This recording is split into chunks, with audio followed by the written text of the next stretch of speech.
Good afternoon, everyone, and welcome to the Glendale Water and Power Commission meeting, the special meeting. Today is September 19th, 2013. May we have roll call, please? Commissioner Camargo? Here. Commissioner Chan? Present. President Yao? Present. Commissioner Jemian? Present. Commissioner Hale? Here. All right, next item, please. 2A, approval of the July 22nd, 2013 special meeting minutes. Are there any edits or comments to item 2A on the July 22nd special meeting minutes? I'll move the minutes. We don't need a motion at this point. We can just, if there's no inputs or comments, I can just make the minutes as approved. So, Evan, next item. 2B, approval of the August 5th, 2013 commission meeting minutes. Any inputs or comments for those minutes? None? Then I declare those minutes approved. Next item, please. 3A, Chrome 6 MCL update. Mr. Steve Zern, welcome back. Thank you. Thank you. It's good to be here, and welcome to our new members. Belated welcome. Nice to have you. I'm going to punt this one quickly to Mr. Boeg, our Chief Assistant General Manager, to give you an update on our Chromium 6 program. We've done this before. Some of you may be aware of it. We've been way out in front, I think, in our working on the removal and cleanup of Chrome 6 in the water. We've been held up as a model. Recently, the State Department of Health issued finally their draft limits, and that's why we wanted to come and talk to you, tell you a little bit about it. It'll be a work in progress. We'll be back again. We anticipate this probably would take a year before any kind of final decision was made, but we wanted to give you a quick update since that had been newsworthy of late, and Ramon has all of that information. Okay. Thank you, Mr. Cern. Ramon Boeg, Electric and Water Assistant General Manager. If you recall, last time we were here in front of you talking about Chromium 6 was when we're finalizing the report for the research that we're doing, and that report was used as a basis by the California Department of Public Health for determining what the draft MCL or minimum contamination level for Chromium 6. Just to give you a short history before we get to that. CDPH is assigned to establish drinking water standards to ensure that the drinking water is safe, potable, reliable, and protective of public health. And if you recall also back in 2011, the Environmental Health Hazard and Assessment, or OWHA, they established a public health goal of 0.02 parts per billion for Chromium 6. And the reason that's important is the basis for determining the draft MCL is both the combination of public health goal as well as the technical and cost feasibility in meeting that goal. So CDPH's task is to set a goal as close to the PHG as possible as long as it's technically feasible and also cost effective. The 0.02, just to put in perspective, it represents one possibility of cancer in a population of 1 million people drinking 2 liters of water each day for 70 years. Okay. Now let's go now to fast forward to where we are. The draft MCL determined by CDPH is equivalent to 10 parts per billion. So where we are now with that hasn't been finalized, as Mr. Cern has stated, is it would probably take a few months before they determine what the final MCL will be. And at this time, the reason we're bringing it up to you is the public comment is currently coming in, and CDPH is receiving public comments from water purveyors or those parties that are interested as to whether or not 10 parts per billion is acceptable. And to put it again in another perspective, 1 part per billion is equivalent to 1 drop, a medicinal drop of water, in a pool the size of an Olympic-sized pool. And that's how much they're talking about with respect to parts per billion. So the question is, the pH, if you recall last month, we made a presentation between difference between MCL and PHG. MCL is enforceable, PHG is not. So the MCL, the draft MCL has been set to 10 parts per billion, which is about 500 times greater than what the PHG is.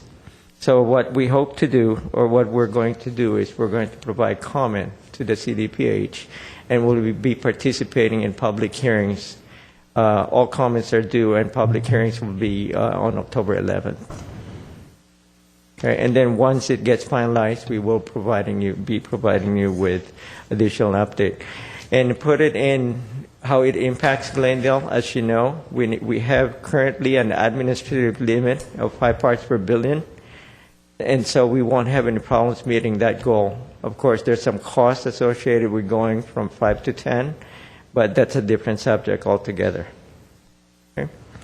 So with that, again, the goal is just to let you know that CDPH finally came out with their draft comment and with draft MCL.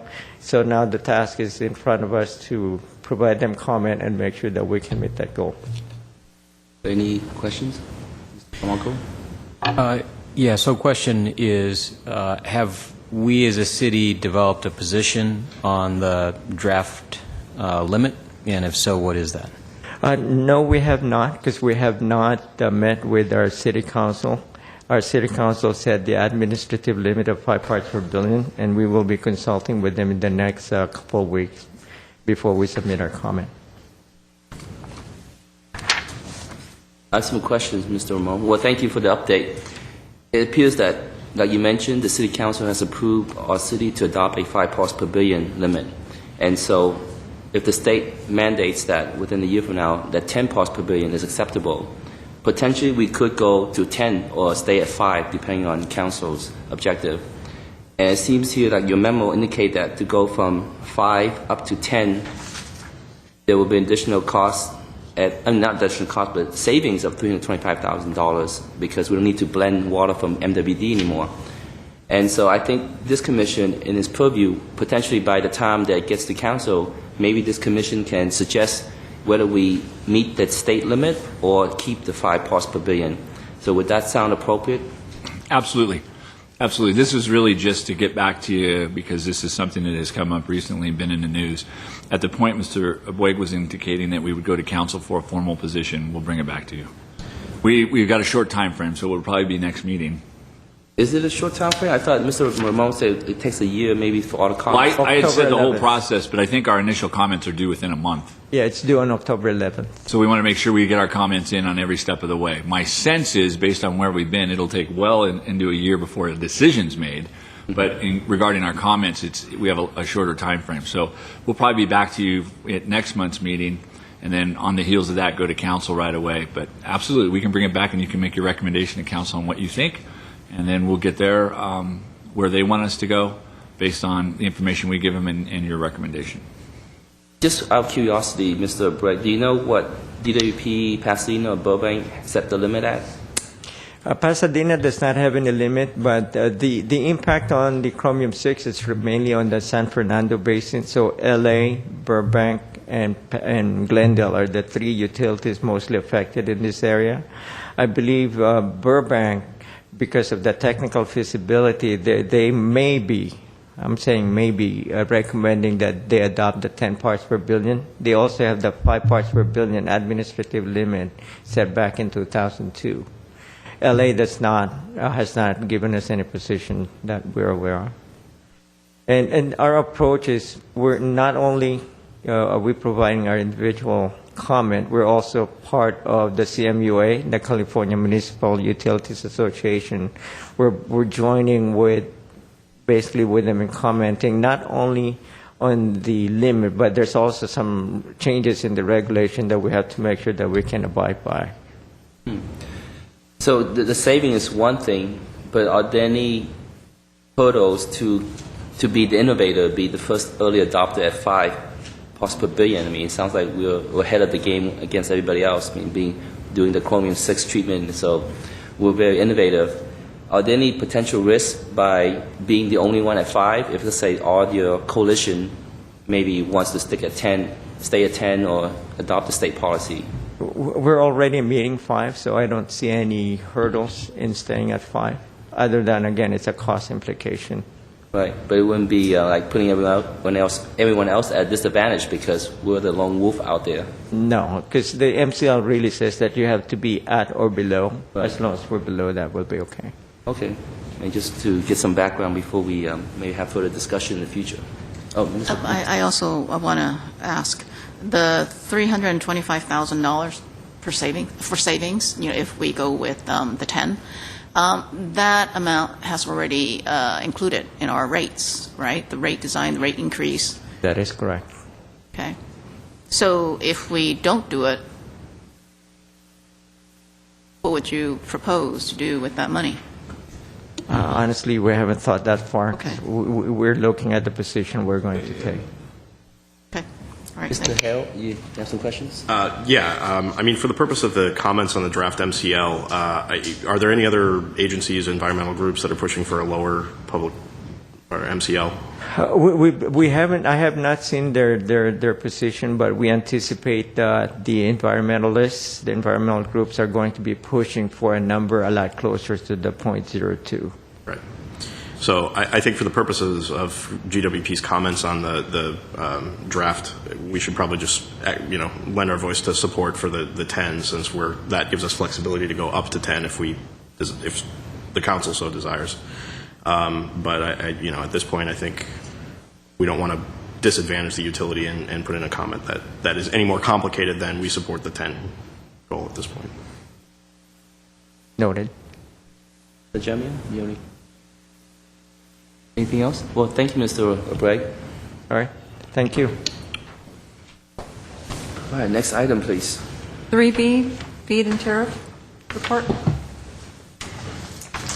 Mr. Steve Lenz, anxiously coming forward to give this presentation. Mr. President, members of the Commission, Steve Lenz, Chief Assistant General Manager, and I'd like to give you an update on the feed-in tariff that Council adopted in June. So we'll see if we can get that PowerPoint up.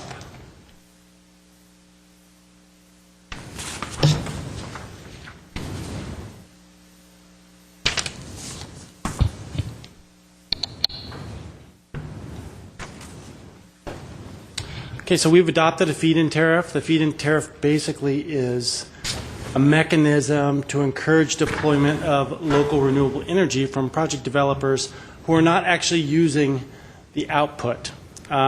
California passed a bill, SB 1332, that mandated that utilities with more than 75,000 meters put a feed-in tariff in place by July 1, and that's part of the reason we didn't actually come to you before we did this first iteration of the tariff, because we were rushed to get it done by July 1. It basically requires that we offer a standard rate to producers that agree to sell 100% of their output of their project to the utility. It's different from the solar incentive and the net energy metering. We have a solar incentive that's about $1.5 million a year. It basically is quickly subscribed. It was used up quickly last year. It was just made available a few months ago, and it's already fully subscribed again. That program is for folks that come in and want to put solar panels on their homes and use the output for their own use, and then if there's extra, yes, that can come back in through net metering, and if not, then there's obviously no issue with that. So we went to Council on June 25th to approve our tariff. Basically, it's first come, first serve. The state mandates that we offer our share of the statewide cap of feed-in tariff availability, and that's 4.3 megawatts. The maximum size facility is 1.4 megawatts. As I mentioned before, actually I didn't mention this before, the seller must deliver all of the renewable energy credits to the city when they sell the energy into the system. It must be CEC certified. It can be anything that's CEC certified. We anticipate at this point that it's primarily solar.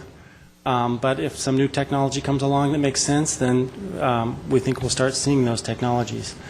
The seller does not need to be a customer, and we can deny the application based on criteria in the bill, which are things like they don't have sufficient transmission, it would disrupt a local feeder, or other criteria that's in the bill.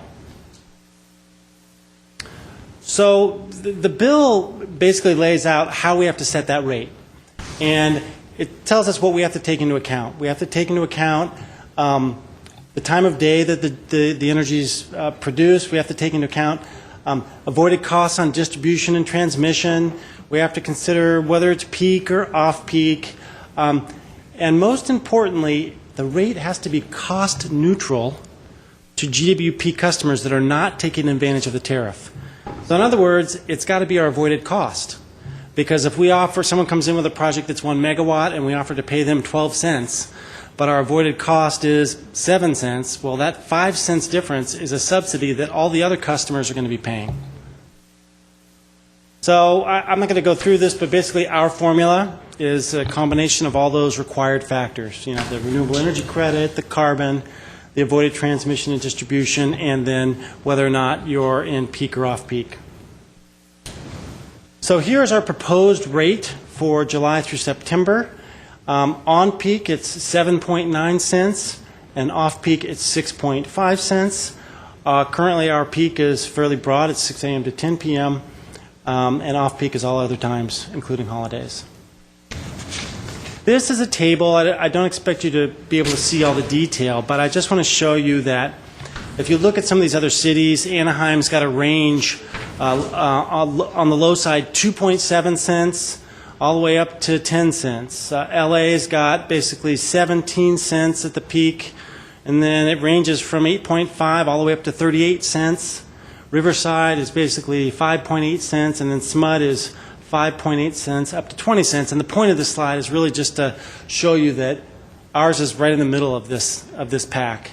And we don't know what their avoided costs are, but our avoided costs are what our rate is set at. We've got some fees, an application fee, a deposit, interconnection study fee, and then our actual cost for design. And the next slide just shows you that once again, you know, our fees are reasonable. Our application fee is $135, LA's at $500, Riverside's at $800. Basically, our fees are in the range of reasonableness and are a calculation of our actual cost, which is what the bill requires. At the meeting at council, we had someone show up and say, "You're not going to get any takers for this feed-in tariff. You know, you're not paying nearly enough." And we said, "Well, maybe we won't get any takers, but the reason will be that the projects aren't competitive with our avoided costs." And in fact, that's what's happened in the first 3 months. We haven't received any applications to date. You know, unfortunately for the developers, and maybe, you know, I don't know what your point of view is, but our avoided cost looks at utility scale solar, and it's lower than most of the local solar that's on homes and in smaller projects. However, that cost has come down dramatically. I was just at a meeting today at SCAPA, and we were looking at submittals for RFPs for solar, and I can just say that generally, over the last 2 years, the costs of solar have gone from about 12 cents down to about 7 cents, which is a pretty dramatic decrease, and that's on the utility scale. But I think we've also seen similar decreases at the local distribution scale, folks putting on their homes. The prices are definitely coming down, and when they become competitive, then those projects will start coming into the city and taking advantage of that.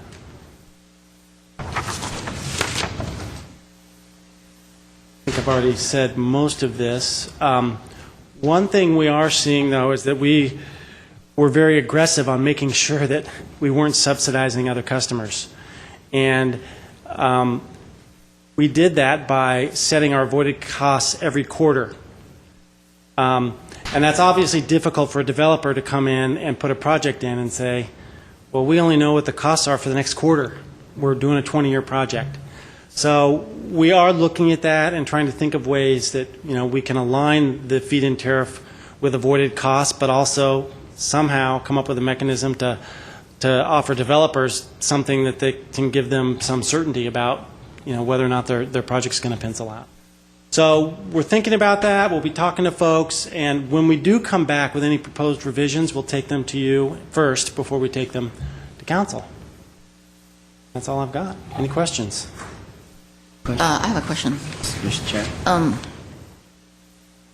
So this SB 1332 requires GWP to offer the standard rate, but there is no minimum capacity. The rate, the bill mandates that you cannot subsidize the project. And so the only way to do that is to pay the developer or the output of the project your avoided costs. So basically it's telling you your rate has to be the calculation of your avoided costs. No lower, no higher. Well, I am concerned because this law is here because we're encouraging renewable resources. And first of all, we have no takers so far, no applications received to date, and it's been 3 months. Looking at the comparison of the rates, I know earlier you mentioned Glendale is like in the middle. Glendale is actually the second to the last. The last is Riverside. My personal feeling is that we do want to encourage environmentally friendly renewable resources. And since there is this Senate bill there, I feel that we should make more of an effort to come up with a better program. If there are no takers, there's something wrong, I feel. So these are my comments. And earlier you mentioned that you will be reviewing the structure, the scheme of actually maybe coming up with something that would be worthwhile, looking into like the next 20 years instead of just the 3 months. I think that's a good idea. So I just want to encourage, just more thinking and planning for this. Point well taken, and I think Steve didn't mention it, just to preface, this was never written in concrete or stone. It was a start, and the idea that we can change this is there. I think what we want to do is come back with some periodic report. I don't know if you were planning a 6-month report to come back and say, here's where we are. We didn't get any takers. Here's some of the reasons why we didn't think we got any takers. We took a conservative approach, I'll admit that. Here's some options we may have, and we can get your recommendations on those and then bring those up to council and see where we go from there. Because you're absolutely right. We're compliant with the law, but there's more than sometimes being just compliant with the law, and it's good. It's good for us. It's good for the utility. It's good for the city. So to the extent that we can do that, we were very, as I said, conservative in making sure that we didn't have any subsidies, that we weren't subsidizing other ratepayers. And I don't know, Christine, did this fall into a 26 issue as well? It would, yes. Yes. So Proposition 26 that you're familiar with as having gone through the rates. We have these very specific categories, and no one category can subsidize another. But that's not the only way to skin that cat if we want to try to develop more solar. So we'll come back. I don't want to call it a work in progress, but it certainly isn't something that we're saying, that's it, we're not going to revisit this, and this is, if it doesn't work, it doesn't work, we complied with the law, so be it. But we'll be back. And as you mentioned earlier, it may not be the price only. That's the factor that people are not taking, up this offer. It could be because there's just, right, you can't see beyond the 3 months, and there is no really maybe further or longer structure or plan in place. So, yeah, your comments are great. I look forward to seeing more. Yeah, it could be that, and it could be competition. We have LA paying 17 cents, so there's a number of things in play. I have a few questions. Just to understand this right, so basically, because the utility can get the same type of solar energy at near 7 cents, right? That means that's considered your avoided cost. Hence, the plan that's written out kind of takes that price point and says, okay, you can't pay more than this because we don't want to subsidize the rest of the ratepayers. So, question is, if the rule says that you have to make sure that this is cost neutral, I'm assuming the same utility scale project that the city can get into applies to every other city. I'm sure LA GWP can get into the same type of a rate or lower because they're bigger. Well, actually, so how are they? The relevant price, the relevant price is not other solar. The avoided cost is based on just spot market, not even green energy. And then On top of that, you figure in the value of the renewable energy and the carbon cost. So it's not just outside solar, it's basically spot market plus all these other avoided costs, which are renewable energy credits, carbon, and the variable for the utilities is transmission and distribution losses. And so every utility system is different. So avoided costs could be different depending on, how those utilities are situated and exactly where the project is. I'm sure there are multiple variables, but I'm just looking at this, and basically the way it looks to me, if I'm a developer, there's zero incentive for me to even spend time on an application. I'll just I'll go across if you the can come street. in, if you can come in with a project 38. at 5 cents, then there's an incentive. It's 2 That's cents. never going to happen, right? Because if the smaller project cost goes down, that means utility scale projects go down. So there will never be an opportunity for developers to compete, because if it's going down for individual smaller projects, it's going down for larger projects even more. So your avoided cost keeps going down. You're basically, with this model, you'll never have anybody applying. Well, I wouldn't say never, but it's going to take a long time. And if LA expands its program, then it's going to take an even longer time. LA's program is designed to scale, to ramp down, though, so the price is ever decreasing. But I have a couple of thoughts. One is, I think we should look at this program in the context of the RPS, because it's a great way to get projects online quickly, because you're taking advantage of private capital to get them installed, and the way you've designed the program, you get all the recs. So, kind of revisiting on a more regular basis the economic value of the recs is a way to sort of have an adder while still maintaining your sort of avoided cost model for the pricing of the program. And I think you can actually sort of take a look at what's going on in the marketplace and where we are in meeting our RPS objectives, and then sort of massage the renewable energy credit price. And then, depending on what's going on with carbon, the carbon market is a real new concept. So I don't know how that's going to hit utilities at this point yet. So, same for that. You can have an adder for the avoided carbon value of the power that's coming from these systems. The other thing is, we have a $1,000 per application fee for interconnect studies. With 0 applications, you really are not, there's no staff time involved in that, so you might revisit the fee and drop that down a lot in order to incentivize folks, remove some of that upfront risk of folks who might want to participate in the program. Sure. I mean, we can look at all of the fee expenses and sharpen our pencils. Once again, we're just constrained by the various laws, Prop 26, and this bill itself that says you have to charge actual cost. So, right. So we're certainly willing to take a look at it and see what else we can come up with. One more thing, on the off-peak and on-peak component, one thing you're seeing here with some of the other cities, there's a fairly large range between off-peak and on-peak. And kind of makes sense to me. I mean, I think our on-peak costs are significantly higher than our off-peak costs. You correct me on this, but it looks like the pricing structure that we have in place is kind of saying, yeah, we'll pay you more for on-peak, but not that much more. In which case, if it's a little bit more on-peak hours, then maybe, within some technologies, if you have some battery storage, you can possibly store and feed it during on-peak hours and be able to, again, compete and provide value to the city. So how was that analysis made as far as, on-peak and off-peak hours, and how was the difference acquired? Well, I mean, we basically looked at on and off-peak market prices. We did just adopt a new rate plan, and in that rate plan, in addition to these time periods, there is a super peak, which is more expensive.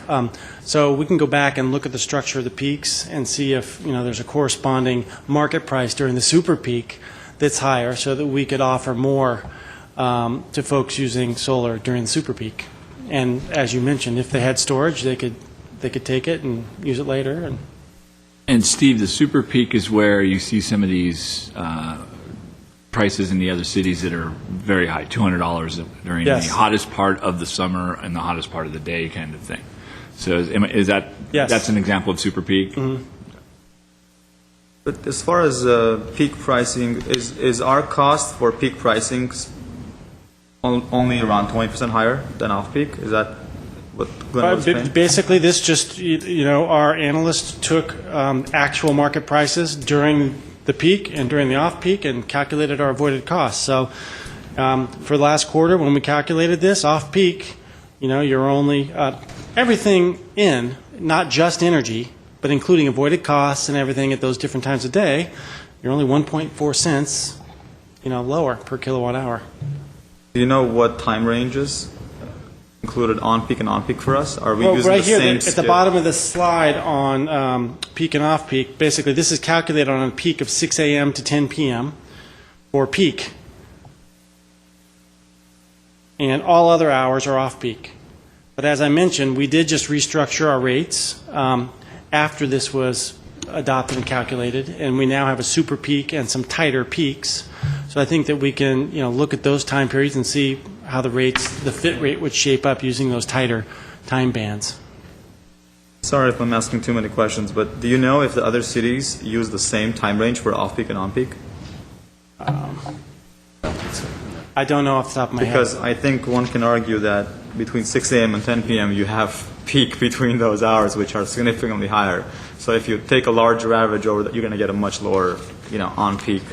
I mean, you can use math to, skin this cat in 20 different ways. Oh, no, there should be actually an off-peak because the sun is not shining before 6 a.m. or after 10 p.m., so I'm not sure what we have that That either. goes to my point on super peak, which is we now have a new super peak rate that's right at the peak, it's like I think it's a 3-hour window. I'll have to confirm that. Just recommendation, I guess, is just to take a look at this, guys. Yeah, and I think we should revisit the off-peak because there really shouldn't be an off-peak for solar. According to your time that you listed, because usually other utilities, the on-peak is from noon to 6 p.m. And It's not just solar. This is for Yeah. any renewable energy. Same. It might typically be solar, but it could be wind, it could be anything else, any other technology that the CEC will certify as renewable. And if I may add, so those on-peak and off-peak time periods were based on the market standard defined term of on-peak and off-peak, but as you point out, there's certainly various different ways to define those terms, which would affect pricing. do you have anything else before? I want to make a comment. After listening to all this, what is really clear to me is that the way this program was designed was solely focused on cost neutral to all of the non-fit customers. It seems like it's solely based on that. And I think a lot of the benefits of this Senate bill and the benefits to the environment, to our ratepayers, customers, and all, I don't think that was really focused on. It appears to me. It just seems like we're just so much into just cost neutral, cost neutral, cost neutral, and we're really not looking at the intent of this bill. That's my impression, and from listening to this whole conversation, it seems that way. And I think more focus needs to be on why this bill is out. How can we do it, to bring benefits to our ratepayers? And I mean, when you look at this, the more people apply for this, there's also like a job growth, growth in the economy. And all those aspects I don't think, have been considered. Commissioner Hale mentioned the different adders that you can add on, avoiding coal, avoiding using oil. All those benefits I don't think have been really considered. The only issue is just cost neutral, and cost neutral. That's my impression. Mr. Carmichael? Thank you. Yep. I guess that gets to my comments, which are really about what I'm seeing in this bill is something that I sort of like, which is it's perhaps done with a thought for trade-offs, right? So I support the thought of renewable, the thought and practice of renewable electricity and lowering greenhouse gas emissions. But particularly here in Glendale, where we just raised rates, I think that it's important to consider the trade-off. So if we were looking at a bill that did not take into account cost, that would be of even greater concern. Well, my final comments about everyone else I agree with. I mean, I think particularly Commissioner Hale who mentioned the avoided cost from different adders. because we haven't seen the analysis, the detailed analysis that went into this, we assume that on your slide 5 that those are the factors that are considered for the fit avoided cost. And so even to go down detail and separate or differentiate between the different different renewable energy, you could have different RECs, different greenhouse gas avoided costs, and so potentially we could have different feed-in tariff structures. I'm not sure if that's doable, if that's in compliance with the bill or not, but potentially if you can segregate out between solar, wind, or biogas, you potentially could have a different feed-in tariff where it becomes cost neutral for those customers and maybe not subsidized by other ratepayers.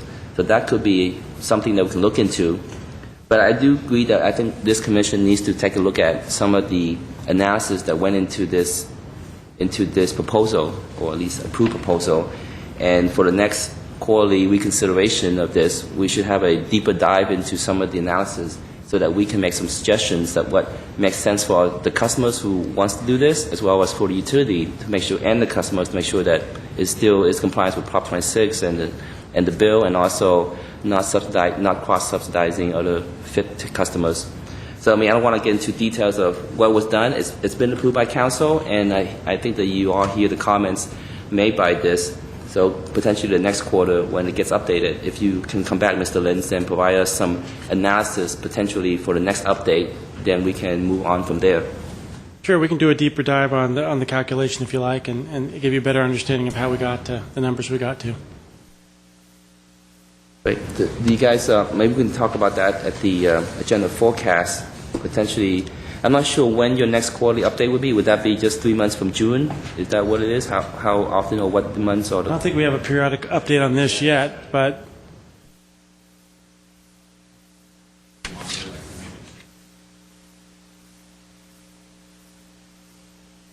okay, so it sounds like We're going to bring some.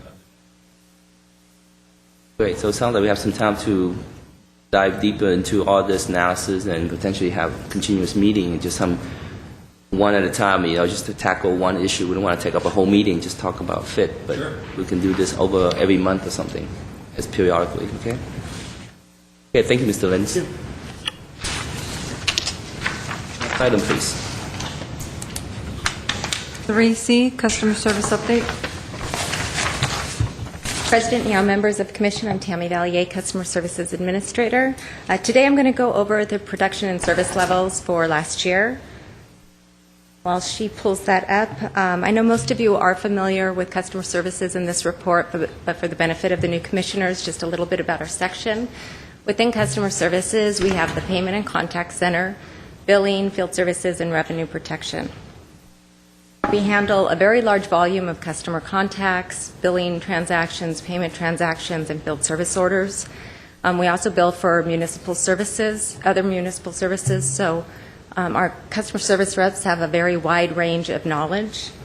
They not only know about water and electric, but other city service fees and special programs.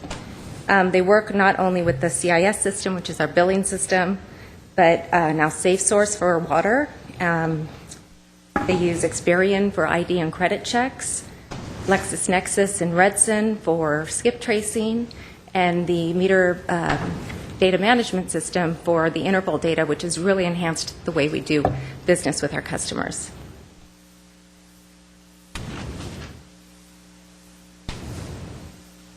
These are our customer contacts, and as you can see, people can contact us in a variety of ways.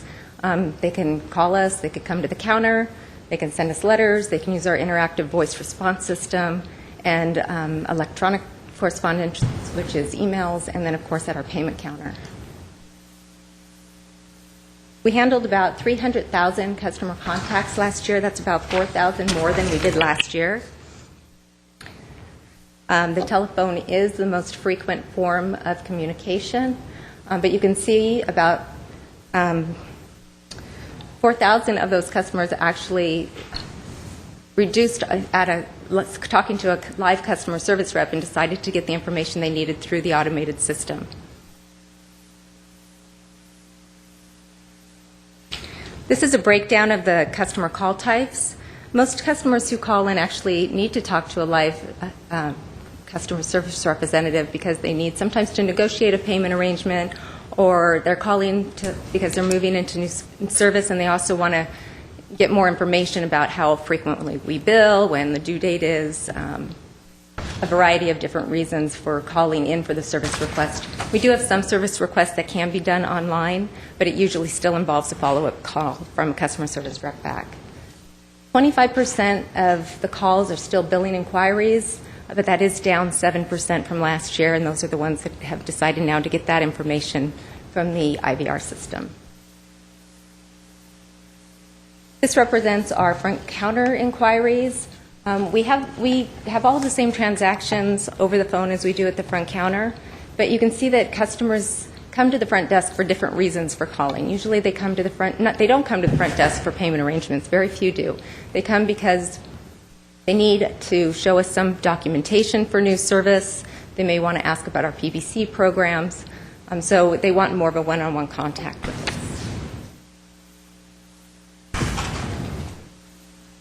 The next few slides show how customers choose to make their payments. They can pay by mail, cashier, several different electronic forms of payments, and then we have about 1% of our customers that still utilize the drop box.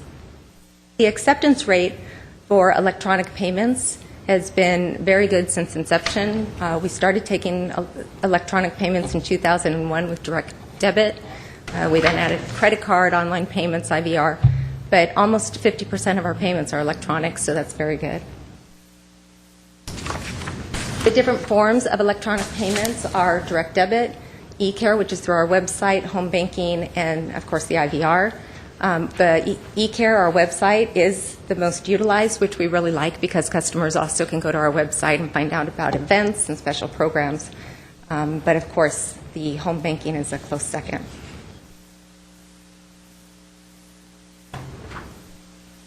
We approved over 23,000 payment extensions, and as you can see, that has not changed very much from year to year.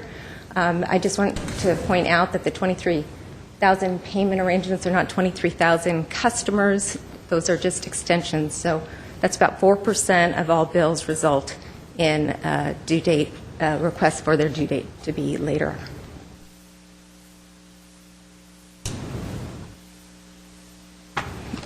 At mid-year, I reported that our telephone service level was very poor. I think I spoke with you in January regarding our mid-year. And so in December, we had lost about 10% of all of our calls, which is very poor. You can see where we've made up for some of that. We're at 6.3%, still above our goal of 4%. And that's, again, for our commissioners, just so you have an idea of what happened. In August, we had our early retirement. Customer services lost about 10 employees.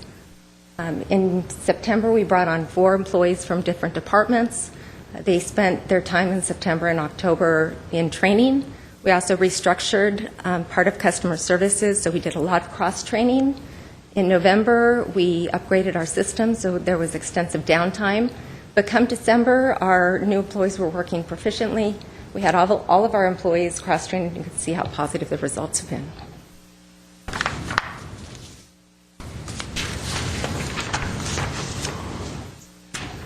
This is our write-off to revenue. Electric, of course, is the largest piece of that, $216,000, but very low. Overall, it was 0.13%. And this is just... What was the percent last year? Before? Last year? I think it was 0.12. Okay. You can see here the comparison from year to year.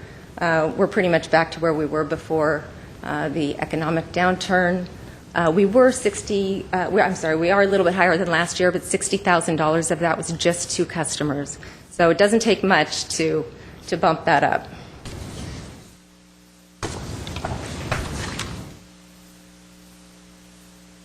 Field services AMI benefits. Our customer service field section has taken on many new responsibilities due to the new AMI system. They're maintaining the water endpoints. They're addressing specific meters with communication issues, but they're still responsible for the traditional field service type orders. But most of those are done in the office by the same staff, so they've learned a lot of new skills. 89% of our electric move-ins and move-outs have been done from the office, 92% of the disconnects, 95% of the reconnects. Total service orders completed in the office was 80%. That's a little bit lower because you have to keep in mind that we still have to go in the field and roll a truck for water. We had over 17,000 on-demand reads, and the on-demand reads and access to interval data have been really the most beneficial to our customers and to the customer service reps in resolving these issues. Of that 17,000, about 2,000 of those are avoided truck rolls. The other 15,000 are customer service reps that are accessing the information while they're on the phone with the customer. They may be customer service reps in billing that are working exceptions and checking and validating the data before they send the bill out. And then, of course, on the water system, we work customer-side water leaks. We've resolved 484 that amounted to 2,349 cubic feet of water.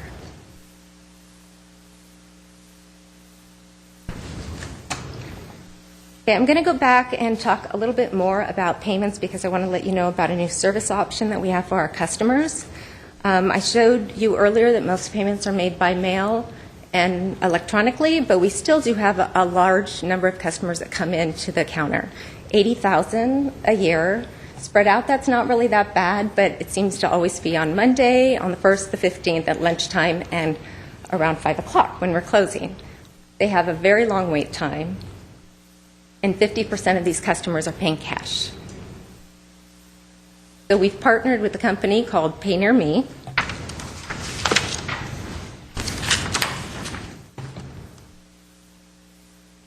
Seem to be missing a slide here. Pay Near Me is a cash transaction network that lets customers make cash payments at 7-Eleven stores. They can make them at any 7-Eleven store nationwide, 24 hours a day, 7 days a week. There's zero cost to GWP. There is a convenience fee that is paid to 7-Eleven. It's $2.99.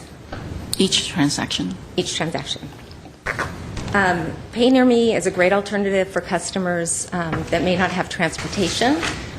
We have a lot of customers up in North Glendale, and it could be very inconvenient for them to come downtown, so they can make a payment up in La Cañada, La Crescenta, or Northern Glendale. It's also a great option for customers who work outside of Glendale that still pay by cash that can't quite make it to our office when we're open. Yeah, I know it's pretty obvious, but I want to make sure it's $2.99 at the cost of the customer. Yes, it costs the customer. They pay, right. Within Glendale, within the 10-mile radius, there's 93 7-Elevens. So how this works, each customer's bill will have a unique barcode. They take that to the counter. They stand in line as if they're buying a soda. The 7-Eleven store is very familiar with this payment transaction because they take payments for many other companies, not just utilities. They scan the bill. They ask how much they want to pay. The customer pays that amount plus the $2.99. GWP is notified immediately, and they're basically on their way, and the funds are pushed to GWP via ACH. Just some facts about other utilities. They've seen a 20% decrease in their walk-in payments. The city of Fairfield in the first year saw 5.5% of their customers had used Pay Near Me at least once, and they had used them in 13 different cities. So again, that's people who work outside of the area. They may be on vacation and need to pay their bill, and they also find that landlords use this option a lot. This sounds really great. 2 questions. When did we start doing this? I believe we're going to go live around October 15th. We just got final testing back on our bills, but we wanted to notify you about it before we actually rolled it out to the public. And what kind of marketing plan do we have for this? We will be putting it in the city connections, the online source, and even at the counter when there's lots of long lines, the customer service reps will be having buttons that they wear that say, "Ask me about Pay Near Me." And if they don't want to stand in that really long line, they can walk down the street to Broadway and pay down there if they'd like to. So we have a lot of ideas. Great, thanks. And then this is just an idea of, I know there's 7-Elevens everywhere, but an idea of just in the LA area. That's it. Well, it's a great presentation. I enjoyed the last part about pay near me, but as we advance in technology, Ms. Valier, is there a plan to offer the barcode that can be scannable by people's smartphone? Even though this is intended for people who might not be able to make it to a payment office, but what about other people who can make it, but they choose to use the smartphone and to scan the barcode and pay instead of going through the website? Yes, as a matter of fact, that's something that Steve's group is working on with different apps for your phone. So potentially that could be facilitate an easier payment with people who have smartphone to go through it. Yes, this is specifically geared to people who pay cash. As a matter of fact, that's the only form of payment that they will take at 7-Eleven is cash, which is great for us also because there will be no returns. Yes, so this is definitely directed at a segment of the population that pays this way. No, it sounds like it will be very beneficial for GWP as we decrease the number of customers who would utilize the service and decrease other areas where you would have to staff up for, or potentially you reduce staff because of this. But that goes to my other points. For the e-care website, it seems to be that we're kind of went down a little bit, right, through the payment on the slide on the e-care website where last year there were 36% of the payment through the website, and this year we had 34%. I think what you're seeing is they're moving to home banking. We're finding that more and more people are using their Wells Fargo or their Bank of America to pay all of their bills all at once rather than go to one particular website, then go to their gas company website, then go somewhere else. So I think here's the slide here. You'll see we gained 2% in the home banking area. Right. Are there any goals associated with these different channels that GWP has established so that as people utilize different channels to pay the bills, are there any metrics that we can measure that this is where we want to go, and then to reduce, of course, staff labor to handle face-to-face calls? So the more people who use different channels to pay the bill, the better for the tellers. So can we establish some kind of goals or metrics? We don't really have any goals set. I could tell you we are the highest in electronic payments than any of our neighboring cities. I think Burbank's really close there at 39%. I just heard from Pasadena today, I want to say it's 28%. So we are definitely ahead of where most are. When we do push this form of payment, we usually do push the eCare website because, again, we do like them going to our site and seeing other things that we. But if we have no established goals, then we might not push as hard. Let's say our goal is to get like 50% of people who make electronic payments. Well, I can tell you from this standpoint, Mr. Yao, this is driven not by the opportunity to reduce staff. It's driven by the fact that staff has already been reduced. We're at the lowest levels we've been. So there's a lot of drive on the part of Tammy and her staff to get this done because we are having difficulty getting it done right now. Just a comment, I went through Tammy's group the other day, and it looked like we had moved out. There were literally so many empty desks. And I've been very frugal about that, and considering our economic situation in the utility, have been reluctant to push staff requests for filling the positions back out. So to that end, there's a lot of motivation to try to push people to these alternatives. And I can tell you that the Pay Near Me really was motivated by us having disgruntled customers who are lined up and not having enough folks to process them. Right. It's a great idea and one we'd like to add to our repertoire, but I can tell you that we will push hard in marketing. We don't have a goal. I mean, ultimately, we'd sure like to have everybody on that. We could shut the window and be done with it. But to that end, we are very motivated to try to get people to use alternative methods of payment other than direct upfront, and also even check processing, which takes our staff time as well. Well, what I was getting with the goals is to maybe play up the benefits more. I know that I get notices about e-bills and e-payments, but potentially there might be other opportunities here where other people might not consider that it is a benefit to not have to go to a payment office or do something else. So potentially if we continue to play up that, because if we have something that we need to strive for, then we have to continue to think about consciously think about those type of messaging and the touting that there's other opportunities out there for these customers.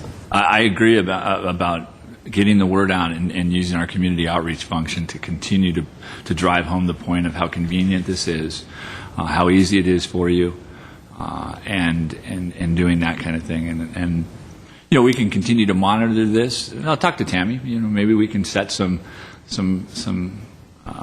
objectives and then go through a marketing campaign with Mr. Linds's group and see if we can tie the two together and get this number up even higher. I know I don't want to speak for Tammy. I'm almost positive she'll nod yes. Oh, She'd love to see this go through the roof on this particular graph chart. But and we'll keep hammering away at it. But Quick question. First of all, I think you guys are doing a great job, especially when you look at the neighboring cities. What are the top 3 reasons why somebody comes to a cashier? One is cash, obviously, right? Because they have to pay cash. What are the 2 other reasons? Well, again, 50% is the cash payment. You know, it seems like a lot of the we know a lot of the customers that come in, and they come in, that's what they do. Sometimes they come in with their whole family. Right, and exactly. They pay their bills. I'm getting to that point. So what are that's the point. So what are it's cash is half the reason. Yes. What's the other, it's what, they're taking a stroll on Broadway and they just pop in and make a payment, or? You know, I really don't know. I think a lot of, I don't know if it's a certain culture, but a lot of times that's what I hear from my staff is that, that's what they do on Tuesday. They go and they walk down to the gas company and pay their bill and they come here.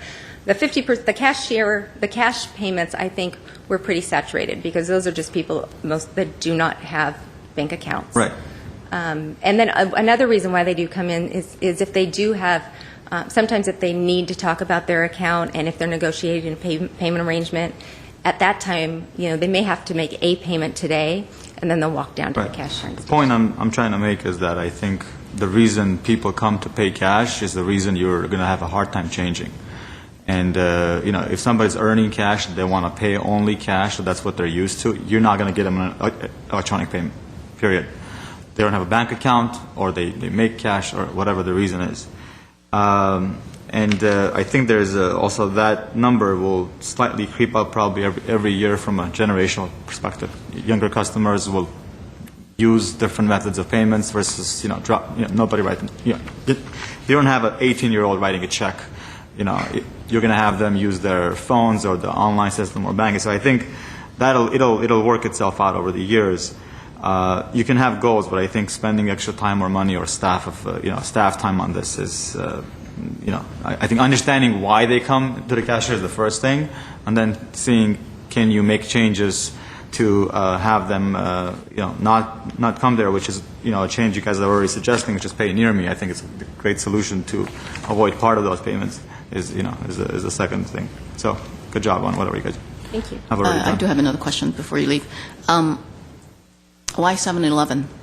I'm just wondering, are they? What kind of process do we go through in choosing 7-Eleven? Are there other businesses that are offering the service? There's several small businesses where you have, I believe actually Edison has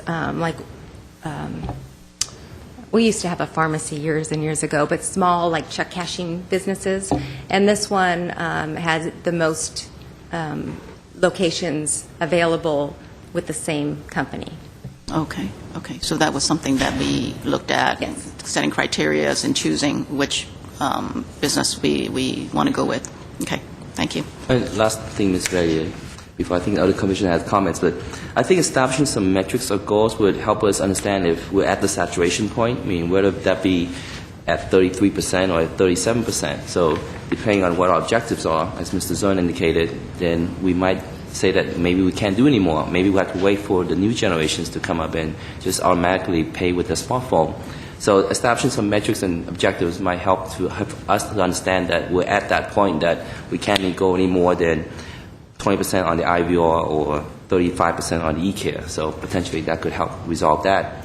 But the other thing was, I know we haven't seen, at least my time here, I haven't seen some kind of a customer satisfaction survey objectively, like J.D. Power, to understand if GWP is doing a good job in the customer service compared to other munis, I guess, and potentially other IOUs. So is there a plan in place to have some kind of objective? We did do a customer service satisfaction survey through RKS, and those results, I want to say, they probably came out about 6 months ago. I can check with marketing to see. I think you've met, he's been here before to give you some of our survey results. He's with RKS, and he Right. presents the survey results. And Yeah, we call OKS. How often is that done? it's done every year, but every other year. It's 1 year's customer residential, and the next year is business.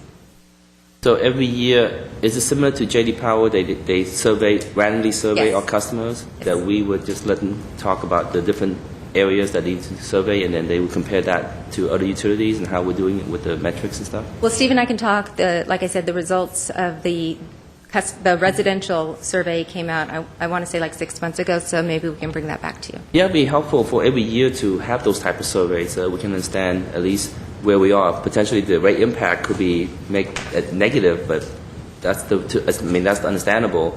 So if we can have that every year, as part of the agenda, regardless of who's here, I think that'll be helpful for any commission to review that.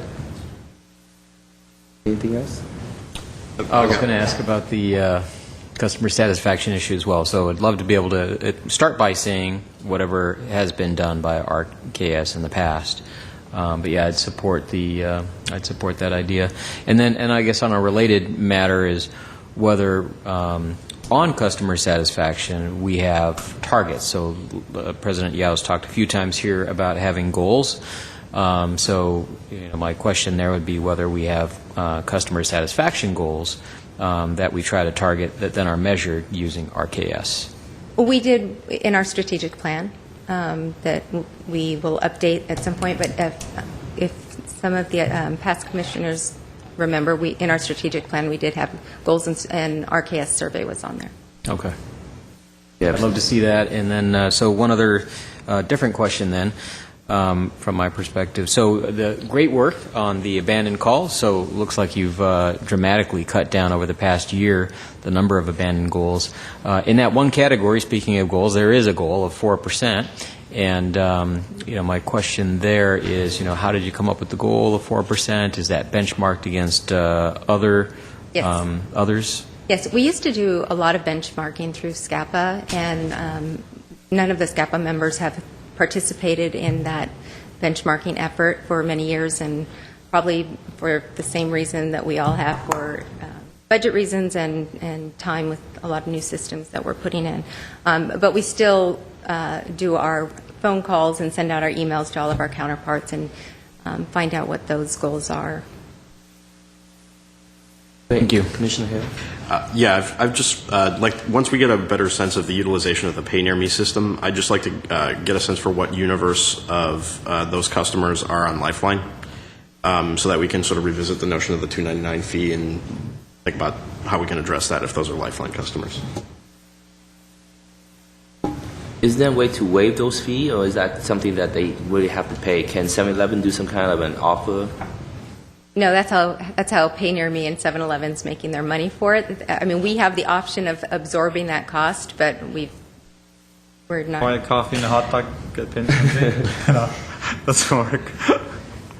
But no, I don't think 7-Eleven's going to give up their $2.99. Is that a negotiated rate as well, potentially? No, that's set for all of their customers. Anything else? Well, thank you, Ms. Vallier. Very interesting presentation. Thank you. Thank you. Next item, please. 3D, legislative update.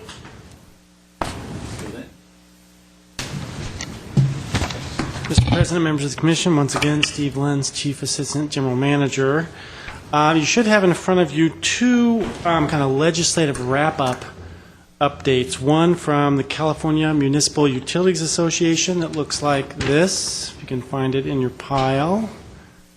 And then another from the Southern California Public Power Authority. It's 2 pages. It's got the SCAPA logo at the top. I'd like to just highlight a few of those highlights. I'm actually moonlighting as our legislative analyst. Our legislative analyst, Lana Haddad, who's been here several times before, has taken an opportunity at a water district out near Riverside a few months ago. The city of Glendale did put out a request for proposals for lobbyists for citywide issues at the state level, water and power issues at the state level, and citywide issues at the federal level. And as a result of that, we are going to be bringing in a new firm, Emanuels Jones, to handle both city issues and water and power issues at the Sacramento level. So we are in the process of wrapping up that contract, and once we get that inked, I'll be coordinating with their staff, and maybe after it kind of highlights this session, we can get them down at a later time for a more detailed briefing and introduction to staff and their firm that will be working with us. And I'm sure Mr. Hale's familiar. It'll be a reintroduction for me. They're a good firm, though. Yes. They'll do good work. So I'm not going to go through these reports. I'd just like to highlight a few bills. One is AB 792. It was a Mullen bill. It was passed. It's a utility user tax exemption for solar. At least that's the title. It's actually for renewable energy, but today, for all practical purposes, that's solar.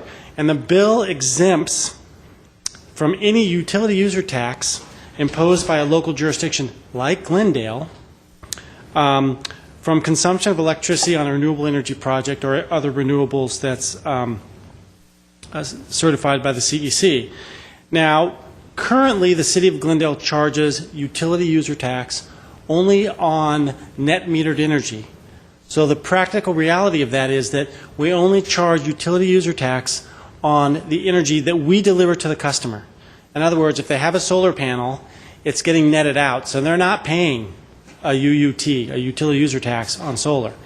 However, the League of California Cities and CMUA both opposed this bill on principle, and the principle was, we don't like the idea of the state usurping our ability to charge a utility user tax in any circumstance.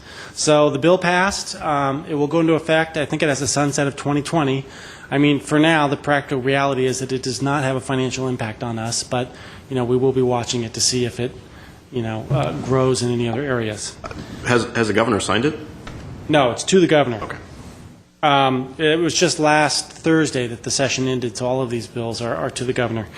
AB 327 is a bill that applies to investor-owned utilities, like Edison, relating to net energy metering, renewable portfolio standard, and CARE rate reform. And even though it only applies to investor-owned utilities, and with respect to them, they've been allowed to increase some of their rates for various rate classes. And there's a section in the bill that authorizes the California PUC to actually increase their renewable portfolio standard limits. And so the practical reality is of that for the investor-owned utilities is that 33% is no longer a ceiling, it's a floor. And as I said, this bill specifically applies to investor-owned utilities, but it worries us because often what happens is what they apply to the investor-owned utilities, eventually they try to apply to us. So we'll be watching that bill. SB 4 is a Pavley bill, oil and gas, and I like the new term is well stimulation. That is the synonym for fracking now. It's well stimulation.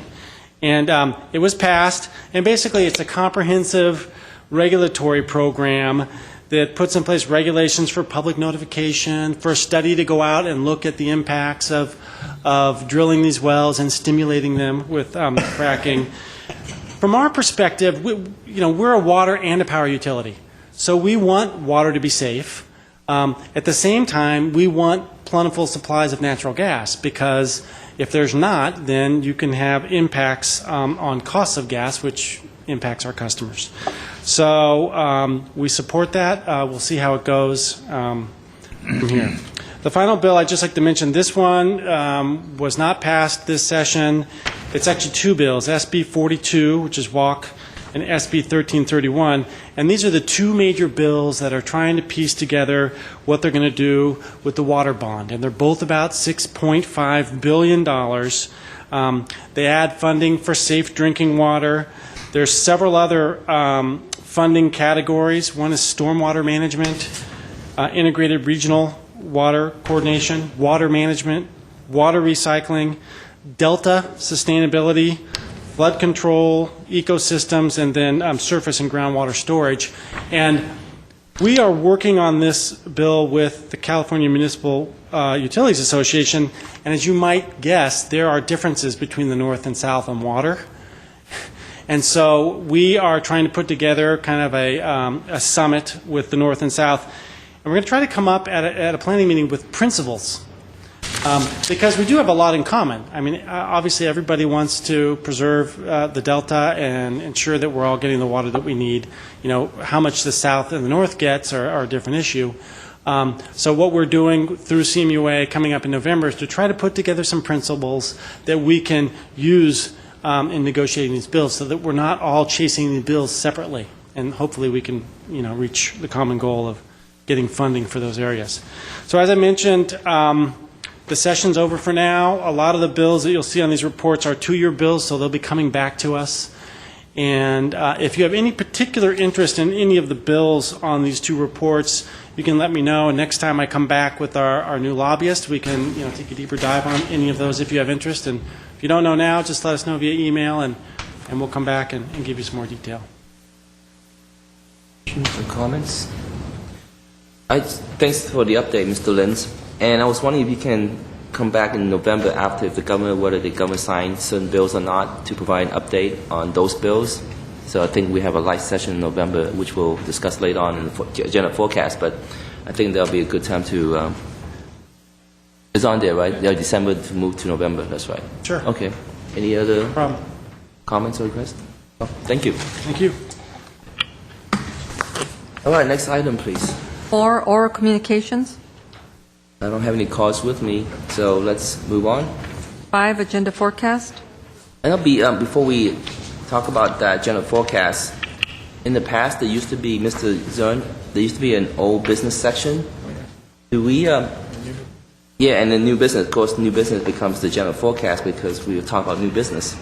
But there's a section, old business, so that some commissioners can bring up some old business item. Can we do that next time? We can, and if I could address that. So we previously had an item called old business, but technically, under the Brown Act, you want to actually agendize what you want to talk about under old business, and we never had anything on the agenda, so we would just kind of glaze over it, and that's why I think it fell off the agenda. But if we want to put it back on, we would just ask the commissioners, provide us with what they want to have on that old business, within the parameters of what we discussed as far as agendizing matters. What about the issue of just somebody mentioning something from a previous meeting and they just want to get an update from what was mentioned at the last minute because their recollection say, hey, we talked about that last time. And we'd want to have, technically, you'd want to have that actually appear on the agenda. So that's why, but certainly we could capture, there are times during a meeting, and we often capture them in the minutes where we tell you that we'll get back to you with some information. So there's no reason why we couldn't put that, for example, under an old business item on the agenda. Right. I know this is old business, but I recall from the minutes that Commissioner Chan suggested a recap of what the City Council had done with the rate plan. I know we watched it and we saw in the paper. But would that be considered old business where it has to be agendized, or can that be just a brief discussion that, hey, the City Council approved it, blah, blah, blah? That too, that would have to be agendized, and we could report. certainly add that. Yeah, whether that fall under old business or whether that be a report, either way, we could certainly put that on the agenda. Okay. But Christine, I thought for just purposes of making it a little cleaner, it's considered a new report. Essentially, it's an issue that may have been brought up in some context, but we'll agendize it, put it under the reports or information section, and give you a full-blown overview of it, or to whatever degree you would like us to give you an overview on it. Yeah, I was just curious, like, what happens, let's say, if it was misplaced, or maybe people forgot about it, and then we go through the meeting, and suddenly old business pops up, then, unless it's agendized, it sounds like Ms. Godin's advice is not to have old business unless we agendize that particular item. So, I mean, that makes sense. Fortunately, that's what we have to work with. Okay, so it might be up to the commissioner, and particularly me, to make sure the agenda item reflects what was discussed before, so that we can have the old business item as part of the reports. And while we would like to think we don't forget anything, there is a chance we have. And so if you remind us, we'll make sure we get it on there. Right. Well, that's why we changed the agendized item so that the president of the commission can call you and work There it you out. go. There you go. And that's absolutely true. You just give me a phone call, and then we can talk about it. If we have to bring it up, we don't have, we'd be happy to work with you. All business will become new business. Potentially. Then cause of agenda forecast, then we'll put it up. Exactly. So, Mr. Yao, is that your first request that we agendize another item as the recap of the council's review and ultimate decision on the rates? I'm not sure. I saw the minutes that Commissioner Chan suggested during the last meeting. It's old news, but I'm not sure if anyone else wants to know about it. It's been discussed and vetted and being beat to death. Well, this And is it was live, cons- so I think for the benefit of, the viewers, I should have been done today, but it's up to the rest of you whether you want to see it in October or not. A couple weeks from now, right? October 7th. The commissioner wants it. Yeah, I think it's enough. It's enough time Consistent passed. with what your recommendation, and Right. And I thought, again, I was watching remotely while you were doing the heavy lifting, but I think that there was a lot of good discussion by the council and a lot of incorporation of what comments were made by this commission, and I think this commission did a very good job in vetting it and talking about it and bringing up some very valid points. That's a comment I wanted to make to you all. So, but again, it's up to you. We'd be happy to come back and go over it again. Rate is in effect. We are collecting.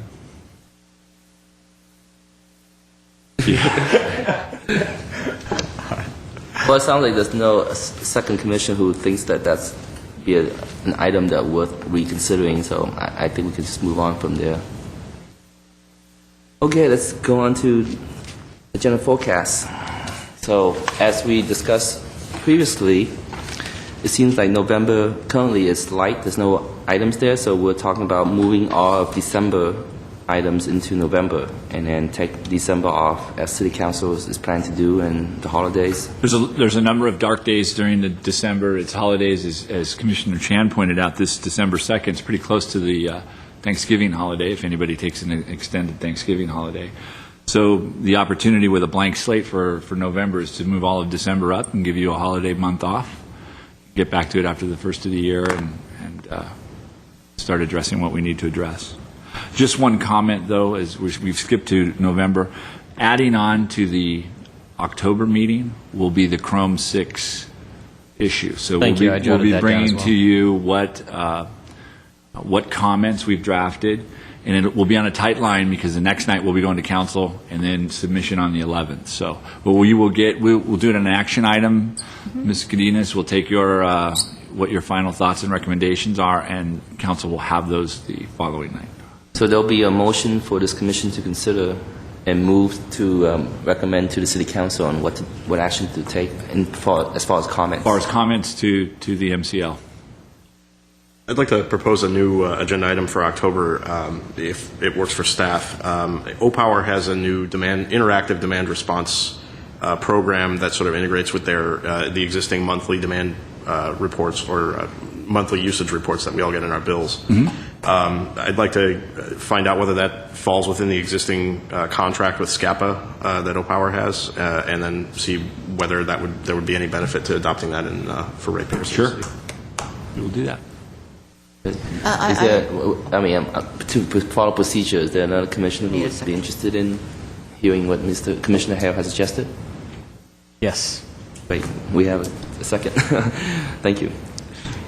It's touch and go there. I want to bring up one thing. We used to have this, I think it was quarterly scorecard. Strategic plan scorecard. That's right. Correct. That's right. And I remember the last time anybody mentioned it, I understand, I think it's being reviewed or worked Correct. on. Correct. We will ultimately have something different in the way of a strategic plan.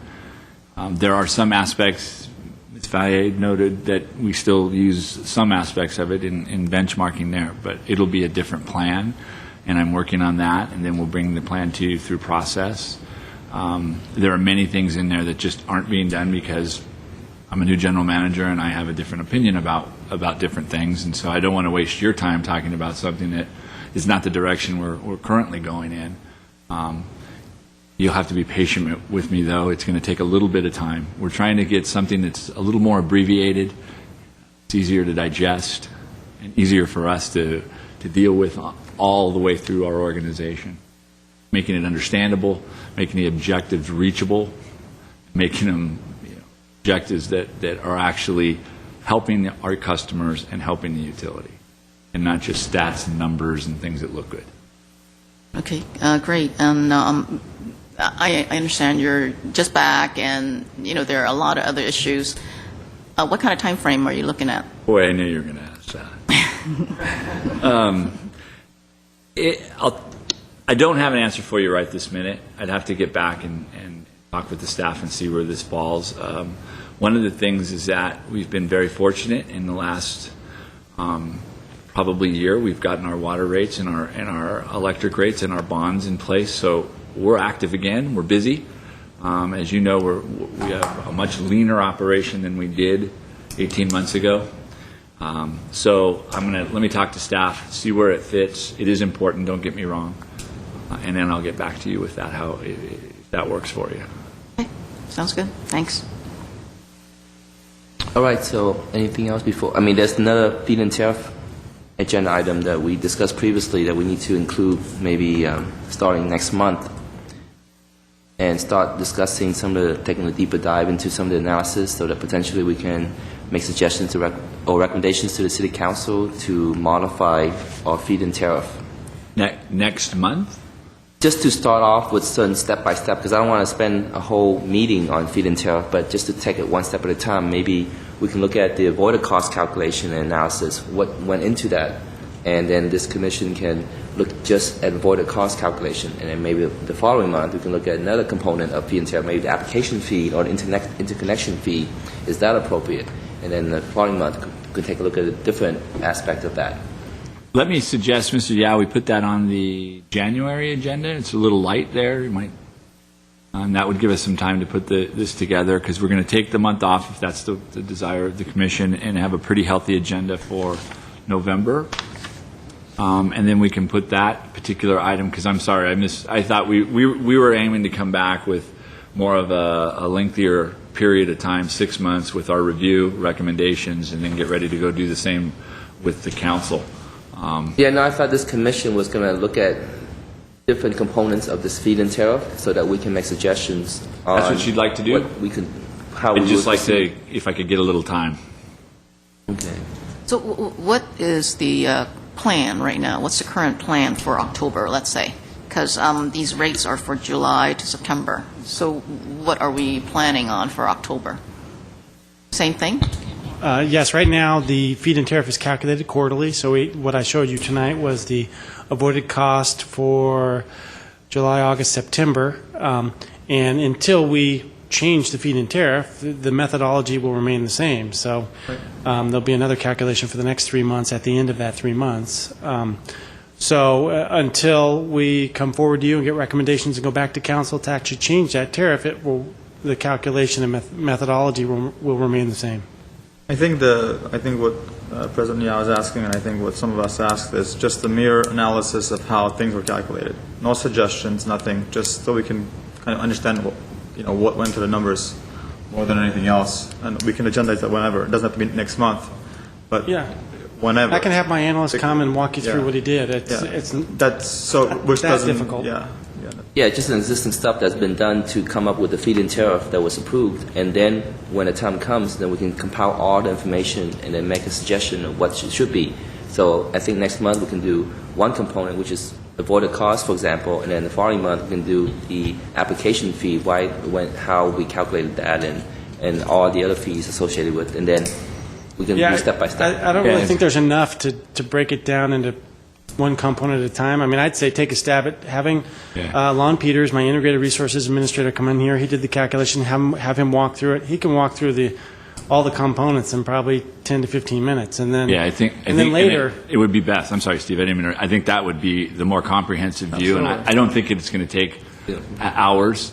But I misunderstood. I think we can bring you back right away. Just the calculations that we used to get where we're at now. I was looking more at a broader look at at not only what we have now, but what we'd like for the future, looking at options and things like that, which is a little bit more involved. But yeah, I agree with Steve. I think a more comprehensive look all at one time, because that's how we'll present it to council, and you'll be able to put the pieces together. And I mean, the four components are fairly simple. You have a market cost for energy, the RECs, and you had alluded to different costs for different renewables. There's only one. It's one REC.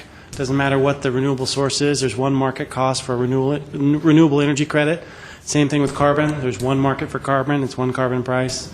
And then the avoided cost on transmission. So it's really not that difficult, and we can have him come in here and run through it with you. I think that'll be a good, place. I was going to say in the meantime that the rates and the calculation formula is also posted on the GWP website, so I can send you the link directly to that if you wanted to look at it in advance. And then definitely, we could have Lon Peters come and give a presentation of exactly how it's done. So if that's the case, then can that be done in October to bring in the analysts to? I think so. If you think you have time, I mean, it's already done. He can just come in and walk you through it. I'm sure this was put in place very fast. That's why probably, one of the reasons why you guys didn't have time to come up with 1,000 suggestions and present it to council. It coincided with the rate analysis, Right. And so there was a convergence there as we were trying to, and as you know, we've been doing the rates for effectively 2 years. I mean, we've been working on that, and so this came in at the time with a tight deadline. So, but yeah, I think to come back and tell you how we got to where we are today is a simple one. Yeah. And then if we come back in a little bit longer period of time, not a long time, we come back and we show you, here's the results. Maybe they haven't changed a bit from what you saw tonight. January. Yeah, and then here's some options, and then get your recommendations and put together a package that we go back to council as an update and an opportunity to make revisions where you see recommendations for revisions that you see. And Yeah, it just sounds like there was a lot of discussions, and there potentially could be a lot of questions on all the components that went into this feed-in tariff.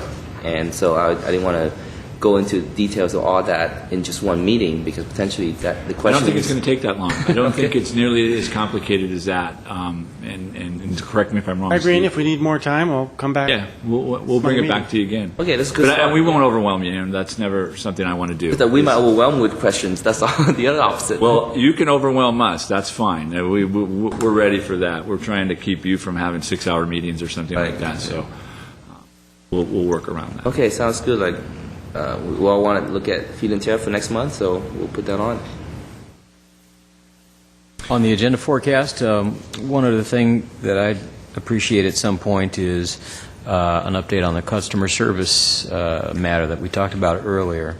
So I don't know if maybe that would be a component of the strategic plan, or if there's a normal cycle. I'm hearing that we do, we work with RKS on an annual, we get an annual survey, we perform an annual survey every other year on commercial versus residential. But what would be the normal time frame for that type of a customer service performance? Well, would you like us to bring the one we just completed? I think that might be beneficial. It appears, and again, as most of you know, I'm fairly new here, so it appears that we did not bring these back regularly to the commission. So we've got one that's still fairly new. If we brought back that and presented it to you, and then just made it an annual agenda item where we come back and bring you the results of the customer service report. As Tammy said, we go commercial one year, we go residential the next year. So I can fit that in, the one that we've just done. It's, like I said, it's still pretty fresh. Do you also do JD Power? It's only the RKS? No, we just do RKS. Just RKS? Yes. Is there a reason why we couldn't do that every year residential? There's no reason. But We could, every year do both? Yeah. I think the idea was, and Tammy, you can help me if you know. Well, cost was one thing. Is combining up the two. Yeah, and sorry, I really don't know the answer as to why we don't do both at the same time. I know also the commercial one, I believe we have some smart grid questions in there as well. The reason we didn't bring the last one to you was because, and Richard Reichman did come on a pretty regular basis to the commission, but the last one, I think the contract, we just ran out of money for the contract, but I guess we just renewed that contract again. Right, and also on the annual issue, RKS coordinates statewide. They've got a contract with CMUA and SCAPA, and so the way that schedule works out is they do it every other year for residential and commercial, so that's why it's every other year. It's a big coordinated effort For everybody. statewide. Right. They do that for every everybody that they do. And so they're able to do the statewide survey and then compare the local resorts, the overlay for Glendale, to those statewide surveys. And so it's staggered annually to coordinate statewide with all their And clients. I'm sure that is a cost effect as well. We get economies of scale and a bigger bang for the buck by going through them. Right. In the multiple agencies. Sounds also then that would give us the sort of comparative data that Yes. we're asking about. So, okay. So, yeah, so if that data has not been shared, if that report has not yet been shared with I'm new to this commission as well, but if that information from the most recent survey has not been shared, I'd like to see that placed on the agenda sometime soon.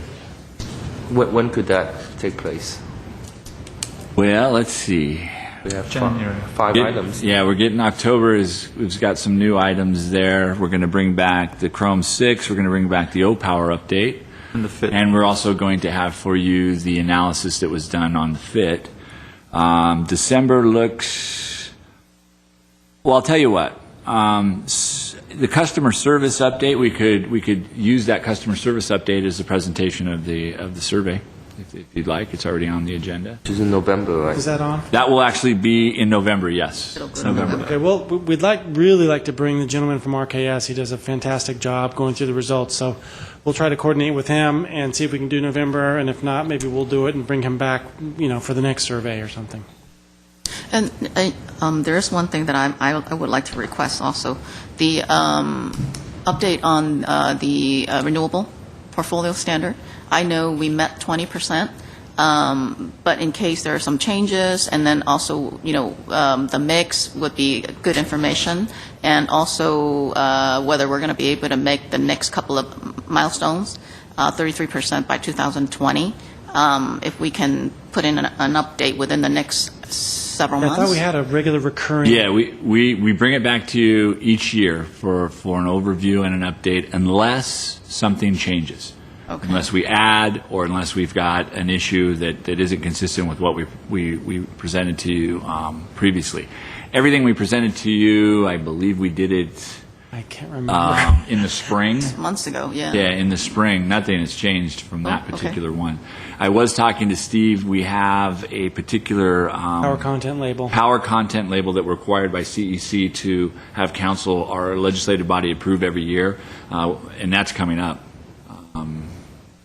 October? On the council in October, just to October? do our Yeah, so I think when we mandatory change, that would be a perfect time for us Yes, to do it I both at the agree. same time. So Yeah. we'll work that in, but that was our idea, was to bring it to you annually for an update unless something changed. Did we add to our portfolio substantially? Did we have a problem that has affected our compliance number? But I think in most cases, we found it to stay pretty consistent through the year, and I don't think anything's changed since we No. came last. So it sounds like this year, maybe it makes sense to have it in October, November? Is that what you're saying? This year? Well, It's funny because we talked about ultimately lining it up with the power content yeah, label, which would but be essentially be next October. We'd bring next it back. Yeah, but we year. can. we can just do a Yeah, we can just do a quick overview. quick, and bring update. the- It'll be this essentially what we presented to you before, but we have two new But we members, have so new it's members, yeah. it's beneficial for them, I'm sure. It goes pretty quick. Yeah, we can show you the label. We've got a line chart and a couple of charts Yeah, showing you the that's great. compliance over the through 2020. Mm-hmm. We can do that. Anyone else wants to hear that for next month, right? For October? When? Is that what you When suggest? October October you want? 7th, right? Yeah, we can do it. I mean, it's done. November. That's not a matter. We're just going to re-present to you. Anyone wants to hear that RPS? I'll move update? that for October. Great. Mr. Hale likes to hear that too. RPS. You want to, are you putting in October or November? October. Okay.